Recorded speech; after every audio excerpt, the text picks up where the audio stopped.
Hi guys, this is Annette with Annette's Astrology Corner, and I just wanted to say that I have felt very blessed to have you guys on my channel for a year. For all of you guys who have stood by me through all of the different transformations that I've done with my channel, with my readings, with my monthly. First I was going to do it, then I wasn't going to do it. I really want to say thank you for hanging in there. And even though I know some of you don't believe in Christmas, for the people that do, and Christmas is obviously one of my most favorite times of the year, I deeply want to tell you from the bottom of my heart, from my family to yours, from Annette's Astrology Corner to yours, I want you to just have the most beautiful and happy holidays and beautiful, rich Christmas season. And for those of you that don't celebrate Christmas but do like to have some fun around the holidays, I really hope that you just have an extremely fulfilling holiday season. Anyhow, guys, this is my puppers, and he wishes you a Merry Christmas too.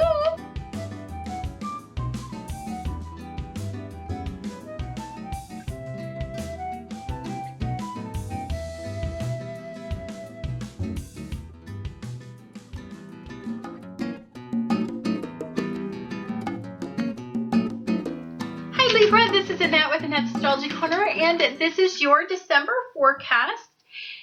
And so for you, I like to talk about where your ruler's at, so you have some sort of idea when I'm talking about my dailies, what's going on and what house your little ruler's sitting in. So your ruler is going to be in Scorpio. In fact, your ruler moves into Scorpio on the 4th. And for you this month, your ruler is going to be sitting in your second house. The second house is about who you value, what you value. It's about the possessions that you want to attain.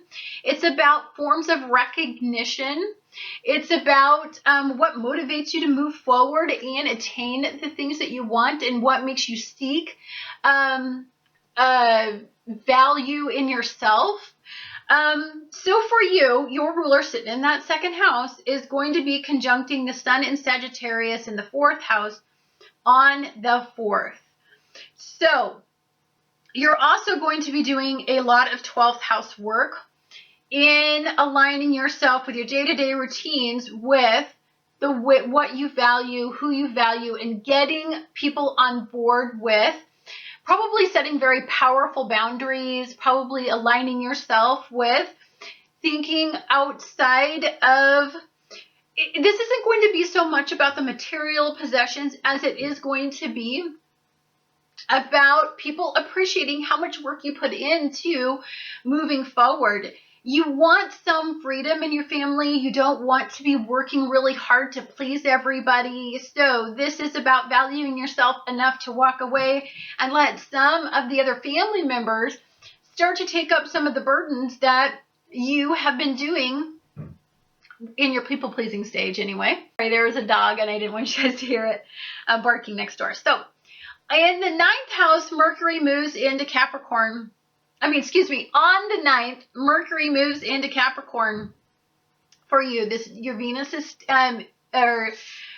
still in Scorpio in your 2nd house, and it is going to be sextiling Mercury in Capricorn in your 4th house. So we're doing a lot of 4th and 2nd house work. So for some of you, this could mean recovering from some childhood issues where I don't think that you exactly felt altogether valued, or the way that you interpreted your environment, you didn't feel completely valued. So this month, what I think that you're going to be moving forward with is making very strong decisions that align yourself with what you deeply desire internally. But during that, there could be some vacillating as to how do you get out of your head? How do you get out of your own way? How do you have to place enough value on yourself to make these strong boundaries, especially in home and family, and then start to deal with some of this. It's like you're cleaning out old boxes in your head. And as you are setting up family and as you are focusing on them, you're starting to see where, some of this stuff is going to start to bubble up, and it's going to catch you off guard. It's not going to be something that I think that you are altogether aware of until you process this month. So when Mercury moves into Capricorn, this is about compartmentalizing. I mean, maybe the way that you compartmentalized information growing up, it was in a box that was way in the back, and you pulled it out, you forgot what was in the box, you open it up, something triggers it, and then all of a sudden, all of this stuff is, these memories are ignited, and you need to work through this. I think this is going to be a month of a lot of internal processing. This could cause you at several points to be extremely pleasure seeking, as you try to find a way to offset some of the intense energy that you're going to be feeling this month. The intensity is not all bad. Some of this is maybe you grew up in an environment where your mother did all the work and your father was never around. So what you do is you try to overcompensate with a partner, and you try to make him the center of the universe so you don't ever have to lose him. Like, you could have stuff like that. So it's not terrible. You're really focusing on your partner.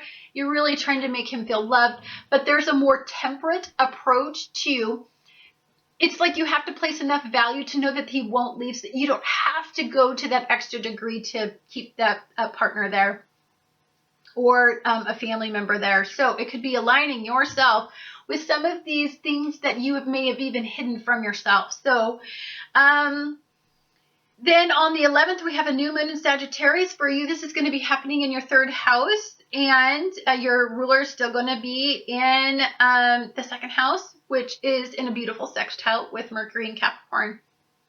This is about setting goals with family. This is about setting goals to solidify your foundation.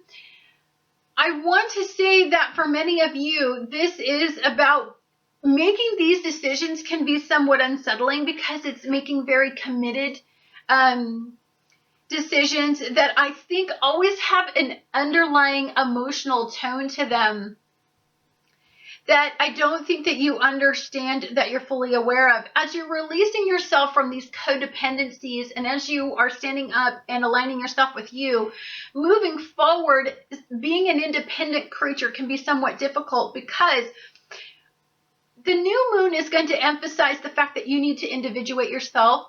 You need to not fall into collective opinions, but you need to open and broaden your perspectives on how you move through life, how you make decisions, how you align yourself, what you seek pleasure from, what kind of risks do you take. More importantly, you are setting this up as an individual, not so much as a partner aligning you with what you should be. So it's very healing energy. It's very, very deeply spiritual energy. This is about aligning the way that you value yourself with something that you've always wanted, but you've never been actually attainable to do. It's never been attainable to do up to this point. Then on the 9th, we have Mercury in Capricorn aligning with Pluto in Capricorn, all happening still in your 4th house. This is a lot of childhood stuff. This is a lot of, as you're creating this beautiful outcome for yourself, this really is about taking a look at everything you've been through so far and really seeing if you want to invest in what you're doing. This is you're coming full circle. You've been working on this area in your life mentally for a long time. This is about seeing the fruits of that labor, that you are finally on a pedestal. You are finally standing strong. You are finally feeling good.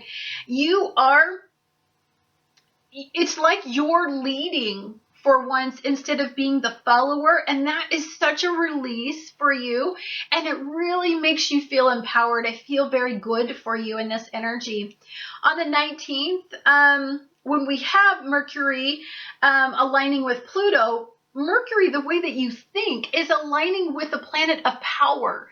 So the way you think and communicate is aligning with personal power. And for you, all harmonious, people in your home and family are starting to take notice that there's something very different about you, that you seem to have this emotional stability, and there's something that they deeply value about you, that you can look at everything from two perspectives now, that you're not motivated by the wrong type of energy. I see this being very beautiful for you.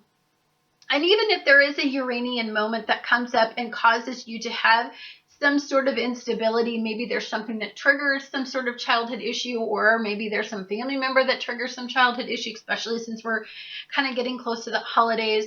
I really honestly believe that you have grown enough to handle it and deal with it and have some sort of independent moment that really even solidifies the progression that you have been making over this past year. On the 21st, the sun moves into Capricorn. There is a gorgeous kite in this day, and for you, Venus is the energy that's pushing a beautiful, harmonious trine. Your ruler is at the base of this, causing a little extra power in your life, causing this beautiful, harmonious flow of energy to invigorate areas such as emotional fulfillment. You're feeling very sensual. You're feeling very attractive in this energy. You're feeling very valued for all the things you like to be valued for, but ideally you're getting that pat on the back that you so deeply desire. This can come from home and family. People are starting to communicate with you. They see you as something solid and as somebody to respect. And then you could be also feeling this internally. This is unloading some mental baggage for you and is giving you that personal power. Beautiful, glorious moment. Lots of beautiful energy for you. I deeply believe that the 21st is going to be highly pivotal for you. And then on the 24th, Christmas Eve, Venus in Scorpio is in a lovely aspect to Jupiter and Mercury. Again, family. You are probably coordinating an event. You are probably pouring your heart and soul into it, and you are walking away. You are releasing yourself from these emotional shackles that you have been under for quite some time. And I think as you do this, you gain some knowledge in the fact that your presence has been actually valued. This whole entire time, even in all the doubtful moments, there is something extraordinary to say about you. Even if you have this Gemini moon come in and have some instability, maybe you have some erratic person in your family, or maybe you have a need, you fall back and you slip and maybe try to people please too much, just know that you can handle it. It's actually beautiful energy. On the 25th, which is Christmas, we have a full moon in Cancer. This is in your 10th house. Again, this is your career, life path, destiny. This is recognition. This is status. This is that moment that you've been waiting for. You're feeling it in your family. You're feeling valued. You're feeling like your the way that you are perceived, your environment, and the way that you are communicating is being well received and in the status that you would like it to be. Again, if you have some moment of self-doubt and you get a little vulnerable in this energy, and somebody does question you, I think you're going to Uranian it out. You're going to say, I deserve this. This is the way it's going to go. And even if you do have an unpleasant conversation, you're so powerful in this energy. I think you're going to set it straight, and you're going to become very Libran and be very diplomatic, but not a doormat. And that's what you want to be. Then we have on the 29th, we have Venus moves into Sagittarius for you. This is going to be in your 3rd house. When Venus moves into Sagittarius, and then it is in sextile with Mercury and Capricorn in your 4th house, this is going to be about then broadening everybody's perspective and making everybody feel the way that you do and having conversations about it. And even if this moon is squaring off and say, somebody's being super hypercritical of you, or you're being very hypercritical of a situation, and maybe you're being too optimistic about a situation, and maybe you have a tough conversation with somebody who wants to take away some of your personal power. I believe that you are going to Libra it out, and you are going to mediate it very well. And you're going to come out of the end of the month just in a beautiful energy source. Now, I do give you the astrology side of it, but I do like to give you the energetic side of it, even though I think you had a pretty gorgeous month to talk about. Again, this is moving away from childhood things. This is about emotionally processing things. Internally, I think you're going to have a lot of internal stuff go on that maybe not everybody is going to be altogether aware of. There can be times where you have these moments where you slip back into an old mindset where you remember where you weren't valued, but you quickly pull yourself out as people validate you, as people see that you are somebody that they want to align themselves with. You look at all the past failures at times, but you know that you're starting a new beginning, that this is a new way of thinking, and you're starting to get confirmation that everybody is on board energetically with where you're at. It is a beautiful, beautiful month. I love this month for you. It's been hard for Libras, and I've hated giving you the readings, but I am delighted to give you such a lovely and glorious reading for December. I hope all of you have a Merry Christmas, and thank you so much for watching Annette's Astrology Corner, and I look forward to talking to you guys again next month.